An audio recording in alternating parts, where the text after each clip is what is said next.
कई बार बोर्ड के पेपर में पूछा गया है कि व्हाट वाज आसियान विजन 2020 कि आसियान को विश्व का शक्तिशाली संगठन बनाने के लिए एशिया के दो बड़े देश, पहला इंडिया और दूसरा आसियान 5 देशों के द्वारा बनाया गया था, जिसमें इंडोनेशिया, मलेशिया, फिलीपींस, सिंगापुर और है कि आसियान विजन 2020 किस ईयर में एडॉप्ट हुआ था। फ्री फ्रॉम WMD, ये भी एक इंपॉर्टेंट टॉपिक है बच्चों, ध्यान रखेंगे कि इनकी अपनी एक कंबाइन आर्मी होगी। Hello guys, welcome back to your channel Lakshit classes. Dear students, आज मैं लेकर आया सेकंड चैप्टर का दूसरा लेक्चर और आज हम इस वीडियो के अंदर 3 इंपॉर्टेंट क्वेश्चंस के बारे में डिस्कस करेंगे और उम्मीद करता हूं कि आपको सही तरीके से समझ में ये आएगा। तो चलिए आज के टॉपिक को स्टार्ट करते हैं। 3 टॉपिक जिन्हें हम आज कवर करने जा रहे हैं वो है आसियान वे, दूसरा होगा आसियान विजन 2020 और तीसरा होगा फुल फॉर्म ऑफ आसियान। तो चलते हैं। जो है what was ASEAN way. ASEAN way क्या है, आसियान शैली किसे कहते हैं? तो सबसे पहला कॉमन ग्रोथ इसमें तय किया गया था, जैसा कि आप सभी जानते हैं कि 1967 में आसियान 5 देशों के द्वारा बनाया गया था, जिसमें इंडोनेशिया, मलेशिया, फिलीपींस, सिंगापुर और थाईलैंड, ये 5 देश थे जिन्होंने मिलकर आसियान को स्थापित किया था। और इनका उद्देश्य था कि आपस में सभी देश मिलजुल कर अपना डेवलपमेंट करें, इकोनॉमिक ग्रोथ करें, अपने कॉन्फ्लिक्ट्स को दूर करें। इन सभी मोटिव्स को लेकर जो है ये आसियान बनाया गया था। उसी का एक पार्ट है आसियान वे और इसी में हम आसियान वे के बारे में जब हम बात करते हैं तो उसमें सबसे पहले इकोनॉमिक ग्रोथ की बात होगी, यानी इनका उद्देश्य है कि आपस में इकोनॉमिक ग्रोथ किया जाए।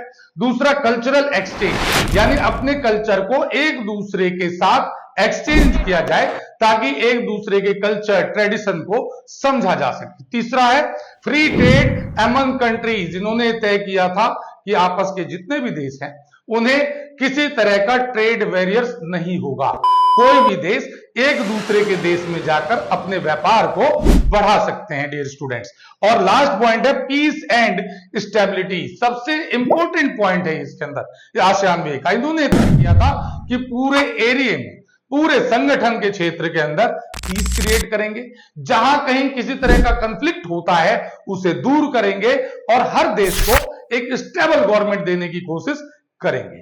इसके बाद अगला टॉपिक है हमारा आसियान विजन 2020। बड़ा इंपॉर्टेंट क्वेश्चन है प्यारे बच्चों, कई बार बोर्ड के पेपर में पूछा गया है, 4 मार्क्स में भी पूछा गया है कि व्हाट वाज आसियान विजन 2020।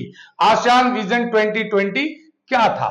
तो आसियान देशों के संगठन ने यह तय किया था कि वो 2020 तक आसियान को एक वर्ल्ड का सबसे शक्तिशाली संगठन बनाएंगी और उसके लिए उन्होंने कुछ पॉइंट तय किए थे जिसे हम आगे देखते हैं।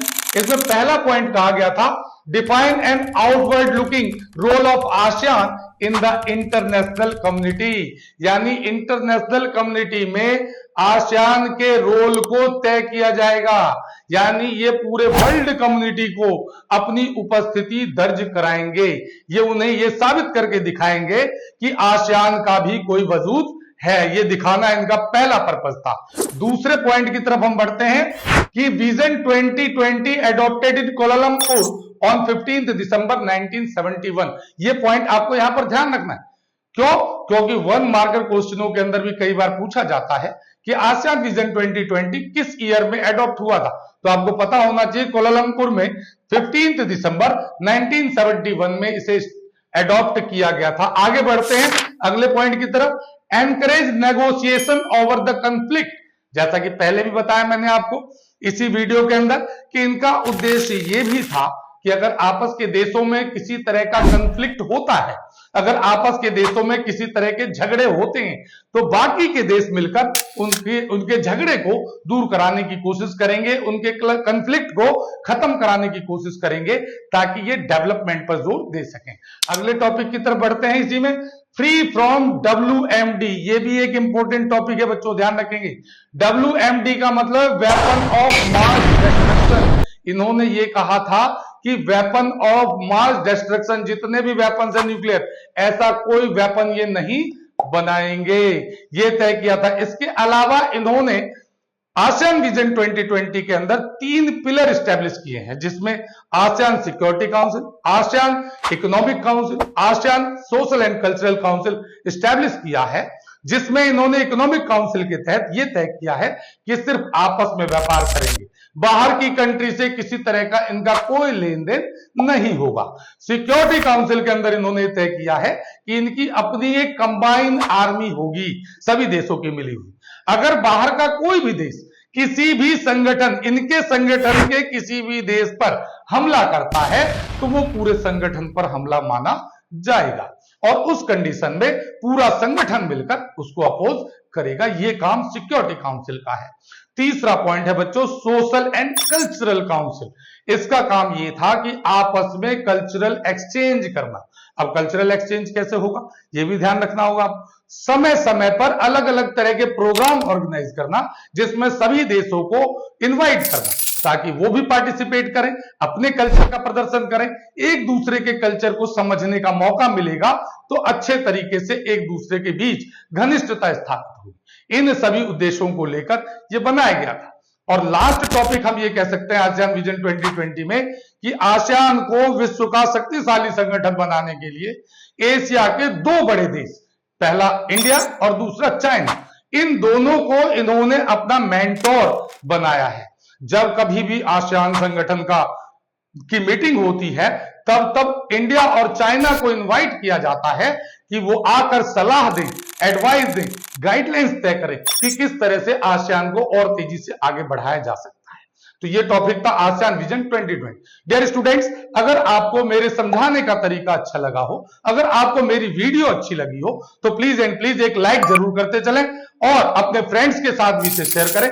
अगर अभी तक आपने इसे सब्सक्राइब नहीं किया है तो इसे सब्सक्राइब जरूर कर लें।